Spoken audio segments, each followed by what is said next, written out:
Sick and tired of your love-hate relationship with wine? Welcome to the Feel It Alcohol Free podcast. Hi, I'm Coach Ruby Williams. And I'm Coach Susan Larkin. We're two former wine lovers turned alcohol freedom coaches, exposing the lies about alcohol and giving you, our listeners, the tools to break free so you can feel lit. And when you're lit, you'll feel healthier, freer, and more in control of your life. So relax, kick back, and get ready to feel lit alcohol-free. Hello, welcome back to the Feel It Alcohol Free podcast. So excited to have a special guest today, Todd Kinney. So I'm going to tell you a little bit about Todd. He's a talented attorney and acclaimed author hailing from Omaha, Nebraska. Todd shares a vibrant home with his loving wife and energetic children and 3 wiener dogs. And when he's not immersing himself in professional pursuits, Todd finds joy in traveling, golfing, and spending quality time with his family, well, when they allow him to. He's also devoted supporter of the Iowa Hawkeyes, pouring an impressive amount of time and money into cheering on his favorite team. But in 2019, Todd made a life-altering decision to quit drinking, a choice he deems best he's ever made for both himself and his family.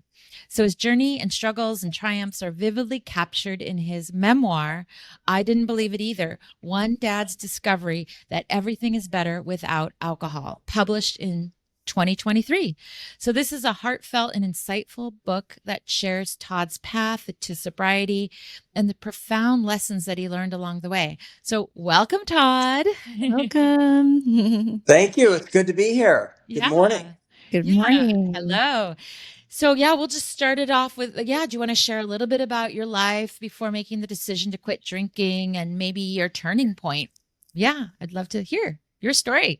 Sure. Yes. Then thank you for having me. So I was, but my pre-alcohol free days, I call myself a classic gray area drinker. I think my drinking probably looked pretty similar to a lot of professional suburban dads and moms for that matter. I didn't drink on the weeknights usually. I would if we were out socially at an event, but most of my drinking was on the weekends, and I didn't have a lot of outwardly, I guess, negative effects of my drinking. I wasn't crashing my car, or getting arrested, or going through a nasty court battle. The police weren't showing up to our house, so it wasn't outwardly. My drinking may have looked normal or fine to a lot of people, but inside it was not fine, and it was. I never had a great relationship with alcohol, and I knew that for a long time on some level, but it would ebb and flow in terms of how much attention I would give that. And then I'd shut it off for a while because I didn't like thinking about it and it was uncomfortable, and I was afraid it might lead me to places I didn't want to go. And so that's how I always, I guess, kind of explain it to myself was, I don't have the greatest relationship with alcohol because that kept me from. I didn't want to call myself an alcoholic. I didn't know if I was an alcoholic. I didn't want to be one. I knew that. I didn't want to have a problem big enough that I needed to quit. I knew that. So I just kind of settled on this, I don't have a great relationship with alcohol. And what that meant outwardly, at least like kind of for how it manifested itself in my drinking was I would drink too much, like too often. I was usually the drunkest person in the room.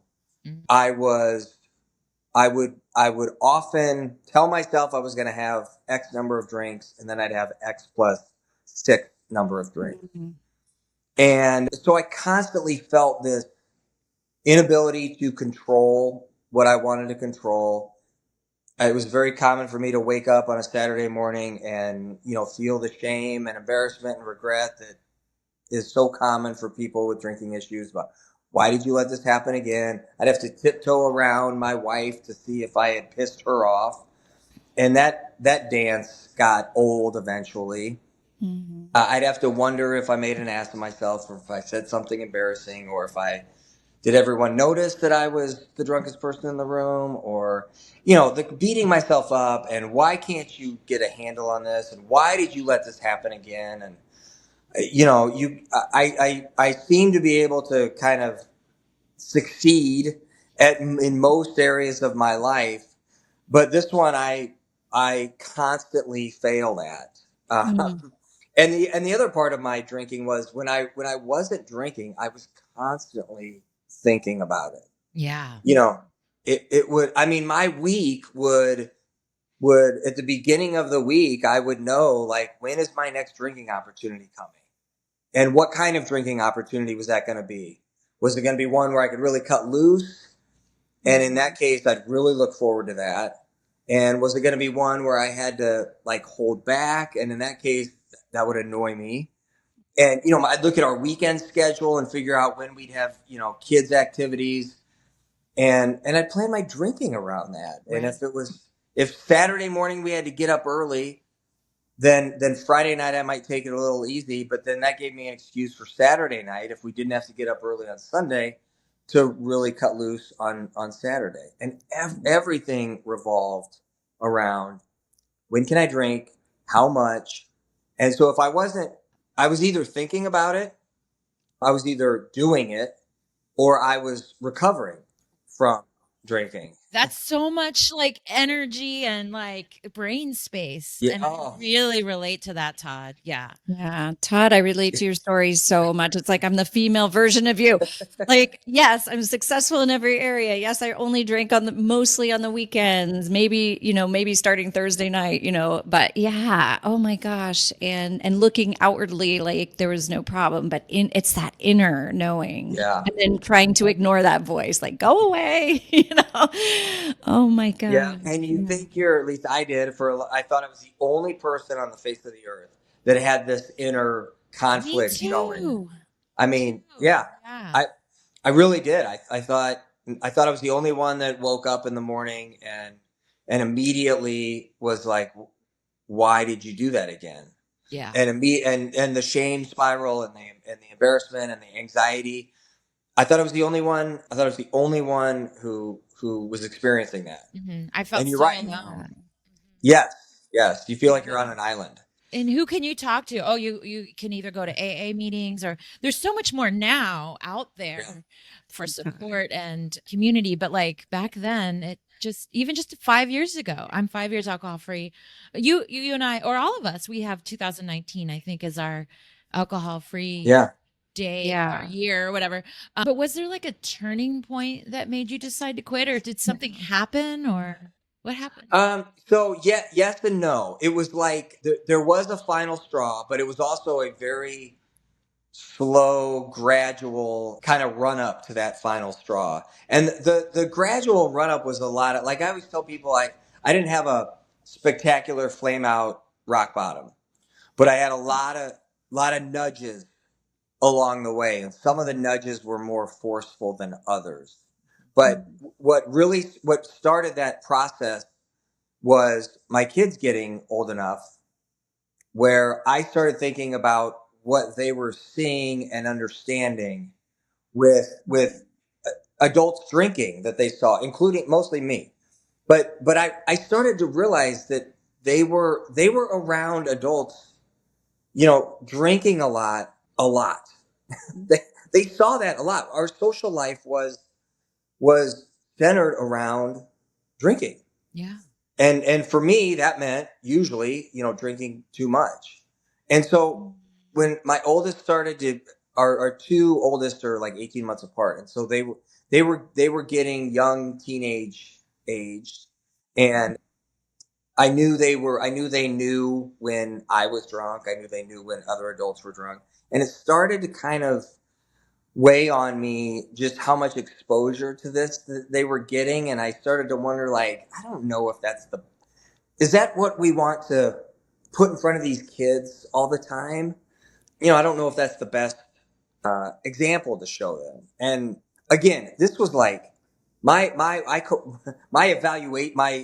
evaluation process in earnest, where I seriously started looking at my drinking.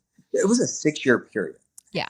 Mine So, was a 7-year period. 7 was it? years. Yeah, it sounds like a long time, but I think that's fairly common. Yeah. It's very common. Yeah. Because it starts out like, okay, I'll take a look at this, and okay, Right. I'll go here, and maybe I'll go a little further, but it's real. At least for me, it was baby steps. Yeah, that's and I had this question that I was thinking of when you were saying like on a Friday night, if I knew I had to wake up early on Saturday, you would take it easy. Were you For me, I wasn't able to take it easier. I didn't know. I would start drinking thinking, oh, I'm only going to have 2, but then the next thing I know, I've drank way more than I wanted. That happened to me plenty. Sometimes I could take it easy, but it was a lot of work. Right. It was a lot of work, and I was resentful that I had to take it easy. Like it wasn't fair. Right. Right. Like it's like a wasted Friday night if you can only have 2 beers. Yeah, like what am I even doing if I can't get drunk and I can only have 2 beers? Like what? This isn't even a Friday night. It doesn't even count. Why bother? It's like decaf coffee. Why bother? Well, I love that, Susan. But can we flip this to like, I really want to go now because like we are feel it alcohol free. Let's talk. Like, what has the impact been now that you are the sober dad, and how's that relationship changed with your kids? Oh my gosh, it's been the whole dynamic with my relationship with my kids and how I feel as a dad is one maybe the greatest blessing I've gotten out of all this, and I've gotten countless blessings. But what it's done in that department, I mean, if I would have known what it was going to do, I would have quit when they were babies. Right. Oh, I don't shoulda, have a woulda, lot. coulda. I know, and I do a pretty good job of not dwelling on that stuff. But one thing I do dwell on a little bit is like my oldest was 14, so my kids were like 14, 13, 10, and 7, I think, when I quit. And, and if I would love to go, I wish I could go back and do like the toddler phase of parenting as a sober dad. Because I know I'd be so much better at it than I was. And I mean, you guys know the toddler phase takes an infinite amount of patience. Yes. Yes. They're so fun and so cute, and you want to enjoy it. Yeah. I know I would have gotten so much more out of that phase Mhm. if I had quit then. But it is what it is, and we all have our journeys, and we all have to get there. You quit now, that's Yeah. So I don't right dwell time. on that too long. Mhm. But it has so now we have 3 teenagers in the house, and our oldest is a freshman at college. So you also know teenagers require an infinite amount of biting your tongue and patience too. And the ability I have to do that now is like night and day compared to what it was when I was drinking. I'm just so much the sense of peace and calmness that I have is like one, something I didn't know I needed, 2, something I didn't know existed. And I'm so much less reactive than I used to be. And all the little stupid, petty fights that you can get yourself into with your teenagers if you want to, Mhm. those have pretty much fallen by the wayside because I don't get worked up about the things I used to get worked up about, and things don't set me off like they used to. And that is 100% from the inner calm and peace I have now that I have quit drinking and that I had no idea was going on inside of me when I was drinking. I mean, I knew what my relationship with alcohol was like. I knew I didn't like it. I knew on some level the negatives it was bringing to me, but I had no idea. I had no idea that there was another way to live. I know. Isn't that funny? We talk about that all the time on this podcast about like so amazing. And there's nobody who's quit drinking that we know or have talked to who are like, oh, it's okay. Yeah. No, I think everyone's I'm like, gonna. it's I think I'm gonna go amazing. back because it was better. Yeah, Yeah. no. And there's so many unexpected things like the Oh, emotional yeah. regulation that you now have and mastery. And yeah, and with teenagers, absolutely. And wait till they're adults because mine are now adults. You still need it. Oh, great. Great. Thanks for the heads up. Yeah, but it's fun when your kids become your friends too, because they're adults. You're still their parent, but you Yeah. shift into that. It's really different and exciting. And it's great when they could be proud of you. Like my kids are really proud of me and Me my too. choice to be alcohol free. But how was that in the beginning, Todd? Like, how was it when you made the choice to stop drinking? And like, how did your wife react to that? How did your colleagues? I mean, attorney, it's a pretty boozy culture. Did Yeah. everybody think you were nuts or? I certainly thought everyone was going to think I was nuts. And you guys know we have all these preconceived notions of how people are going to react and what's going to happen. And I have a chapter in my book called None of the Bad Things Happened. And I talk about all the things that I thought were going to happen that were going to be terrible, and none of them did. But to answer your question, in the beginning, it's tough because you don't have the benefit of perspective, you don't have the benefit of time, and you're feeling these. I don't know about you guys. I had a lot. It was like going to your first junior high dance over and over again. Like Yeah. very awkward and self-conscious and insecure and just Yeah. uncomfortable. Yeah, we call them the FFTs, the friggin' first times. Like the first time you do something alcohol free, it's a little awkward, just like you described. But then it gets better. It gets better and better and better, right? Yes, and I think the trap that it's important not to fall into that's hard not to fall into is when you have those first times and you're feeling that uncomfortableness and the awkwardness and the insecurity. It's really easy to think like, so this is what life without alcohol is going to be like. Well, this sucks. This is not much fun. And I try to tell people as often as I can. It's like that's temporary. It's not always going to feel like that. But it's hard. You don't. It's hard to realize that in real time. But you just have to get through it. You got to do the first times. And the only way to make the second and third and fourth time easier is to do the first time.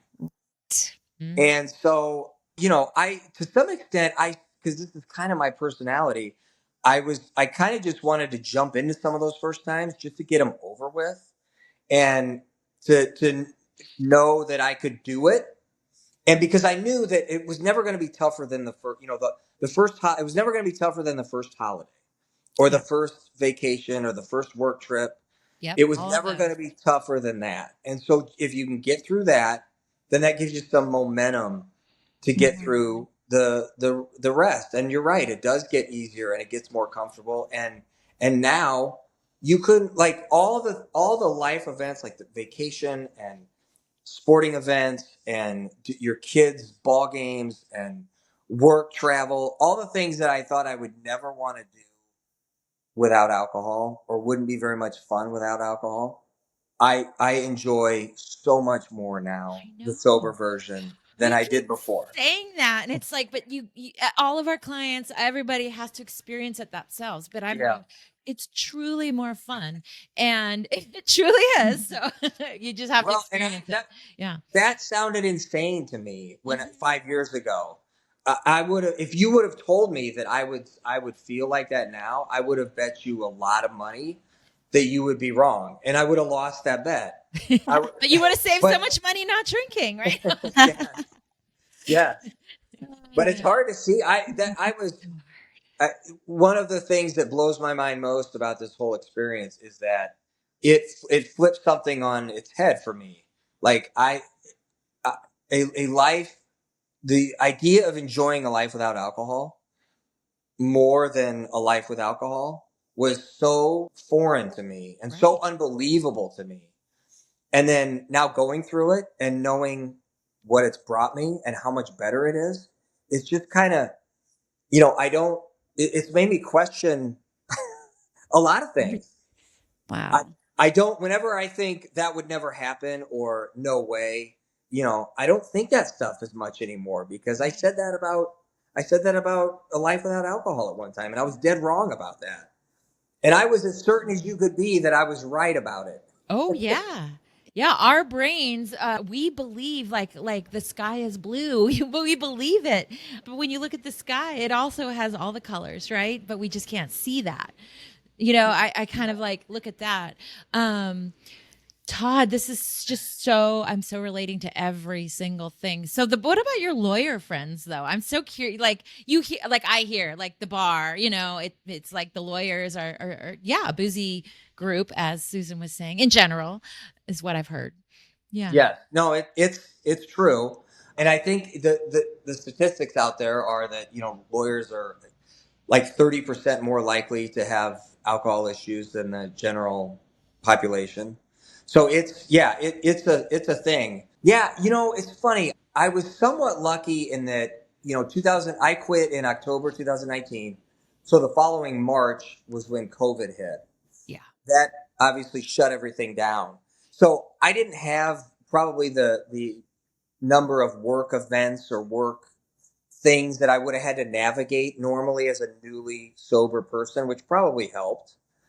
But it's funny, I was very open about kind of what I was doing, and especially after I hit a year, I kind of went public with everything. I mean, I hadn't kept it a secret, but if some people who weren't that close to me may not have known what was going on. So I kind of went public with all of that.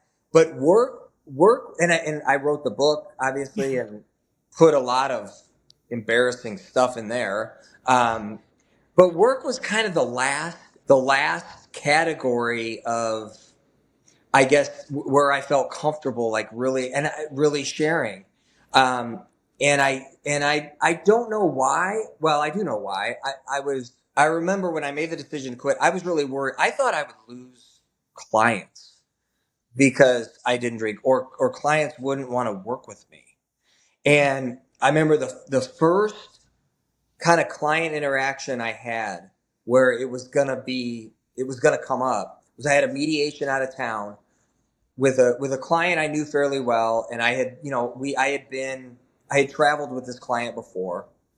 We had drank together before, and I knew we were going to go out to dinner at some point and maybe out for drinks. I mean, I can't tell you how many minutes and hours I devoted to thinking about how all that was going to go, how I was going to explain it to him, what his reaction was going to be. And, like so many things with quitting drinking, it was much more of a non-event than I thought it was going to be. We did the mediation. We went out for dinner. He had some very nice words about. He said some very nice things to me about quitting, and it was not a big deal. Yes. And so that gave me a lot of, I guess, kind of momentum and confidence to kind of take everything I had shared elsewhere and go ahead and share it in the workplace. Our firm had a panel discussion about 6 months ago on substance abuse and like wellness. And I gave a little spiel about the book I wrote and my experience, and got a lot of positive feedback, as you all know that you tend to do when you share stories like this, which again blew my mind also. But yeah, and I've had some people come out of the woodwork at work and contact me and tell me about their own issues, some of whom I never would have guessed in a million years had alcohol issues. But it Yeah, just we goes to don't show know. Yeah, you it's never such a know. private thing. You Right. see them out, and they maybe have one drink or two, and then they go home and drink way more. Yeah. So we don't know who You has never this know. issue. Yeah. You never know. So it's been really good with work. It kind of personified everything I thought about quitting drinking. I thought it was going to be this terrible thing, letting people know and telling them, and it hasn't at all. In fact, my first 2 full years after I quit were my most successful years professionally that I had. Wow. Productivity, right? Go Yeah. energy, productivity, you're sleeping better, all of that. It really Yeah. affects your job performance. That's Yeah. huge, huge. And what's funny is, we come up with all these excuses why we shouldn't quit drinking and why we can't quit drinking. And one of my excuses was, I have a job that's stressful sometimes, and that's just the way it is. And it's long hours sometimes, and it's hard work. And I need that relief.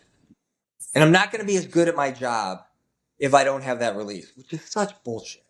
But I told myself that over and over again. And then I took it away and I realized, I think now I'm better at my job than I was before. I'm better at my job as a non-drinker than I was when I was drinking. Absolutely. I Absolutely. love it.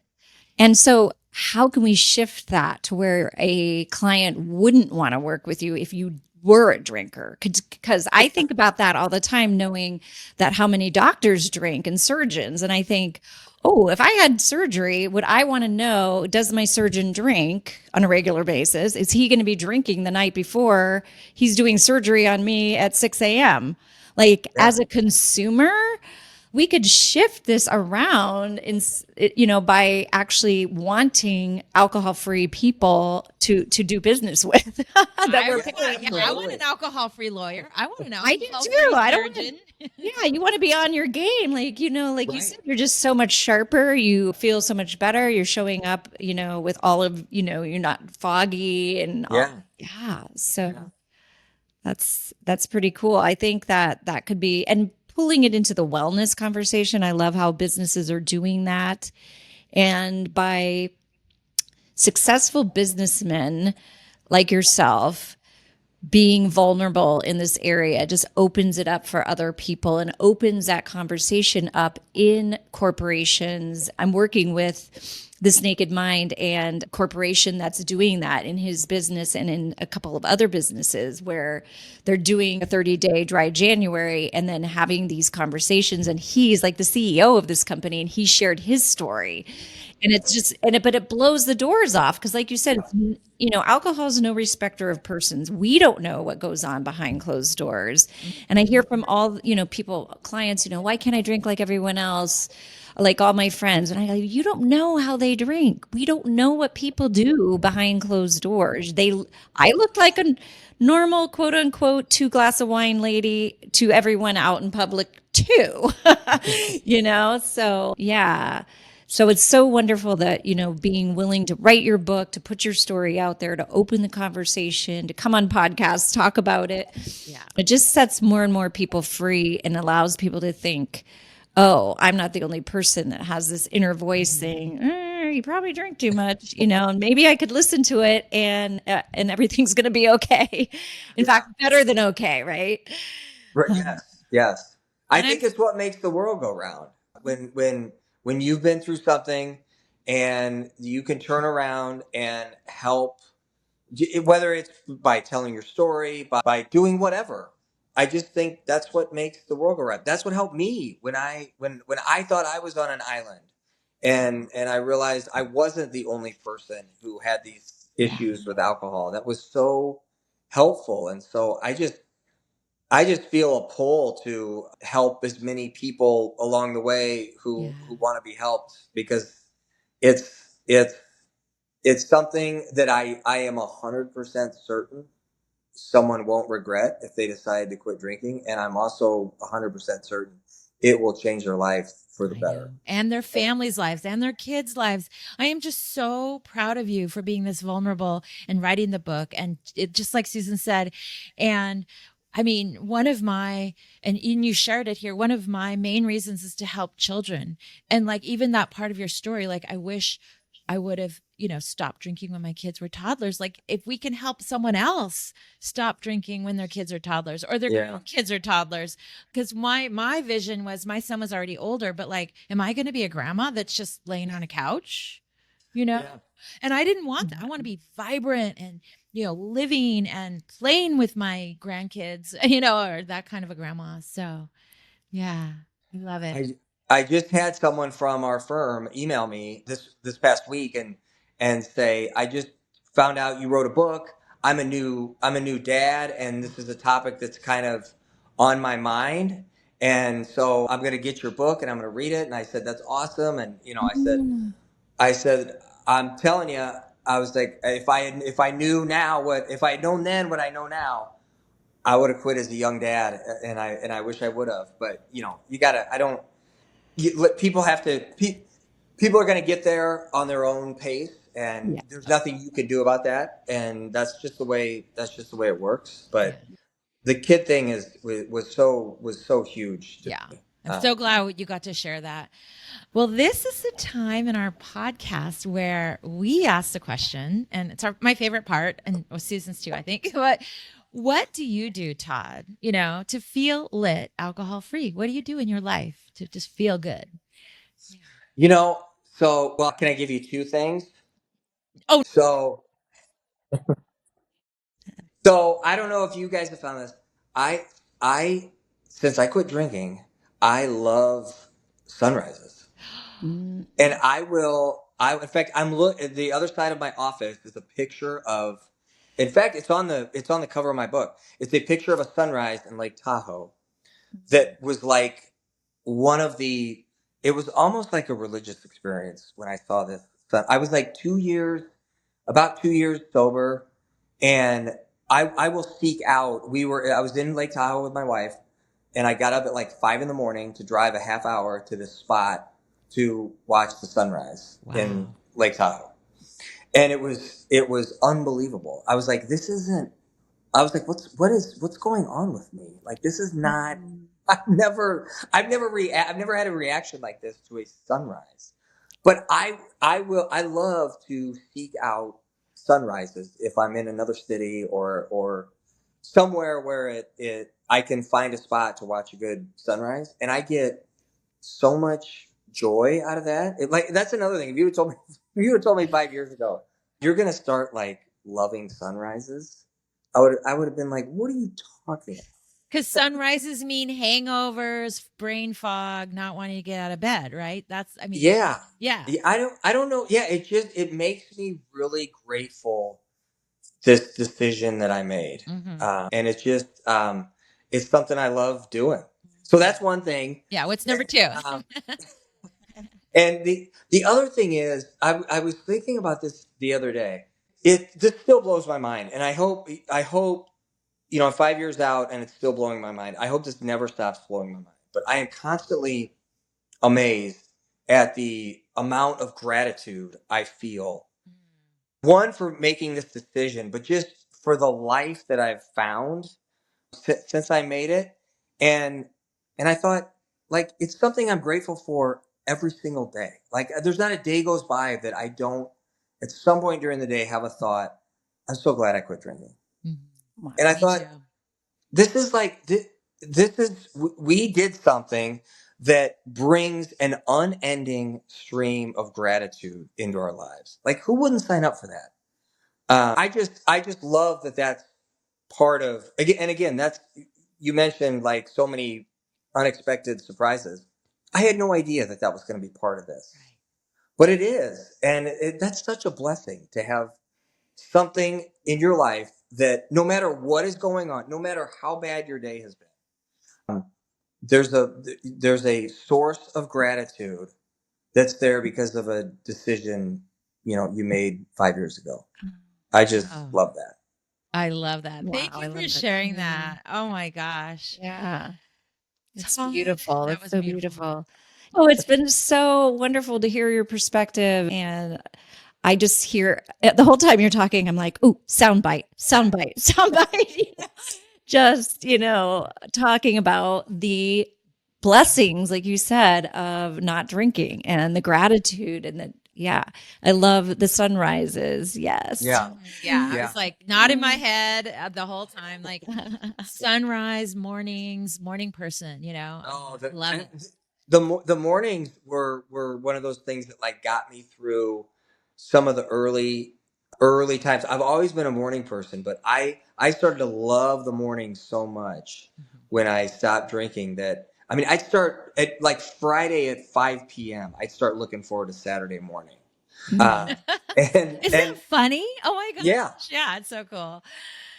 but Instead yeah, of the Friday mornings. morning looking forward to Friday night, right? That's You're right. like Friday night Yeah. looking forward to Saturday I morning. love it. That's so Yeah. great. It's like And I've seen you at the gym, so I know you're a workout guy. And it improves your workouts, right? Oh, Like your well, physical health, your mental health, like it just improves every area of your life. So it's It like it really it really does. And like, for someone who I've tried to take working out, I've done it consistently for a while. And it's so funny to me because like working out and then drinking in the manner I was, it's like you're swimming upstream. Right.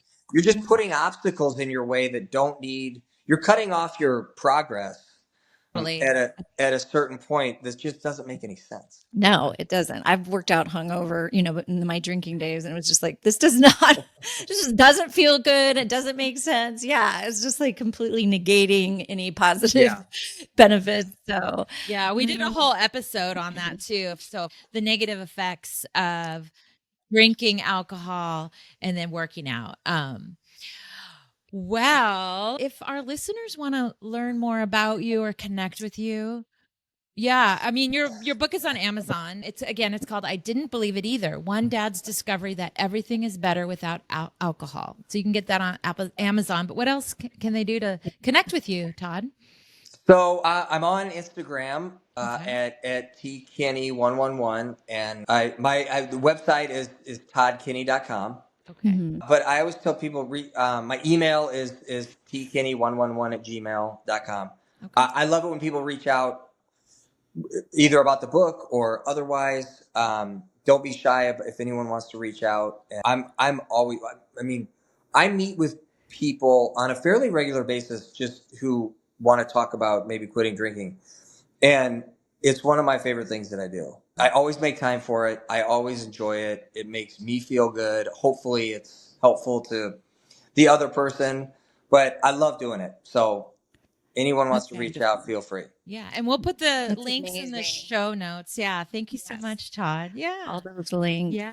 Yeah. Well, Well, thank you. thank you for having me. I appreciate it. This has been fun. It's been a lot of fun. Thanks so much for listening to Feel It Alcohol Free Podcast. Do you have a question you'd like us to answer on the show? All you need to do is head over to Apple Podcasts and do two simple things.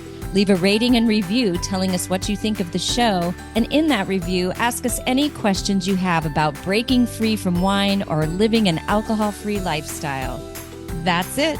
Then tune in to hear your question answered live. And remember, do something today that will help you feel lit.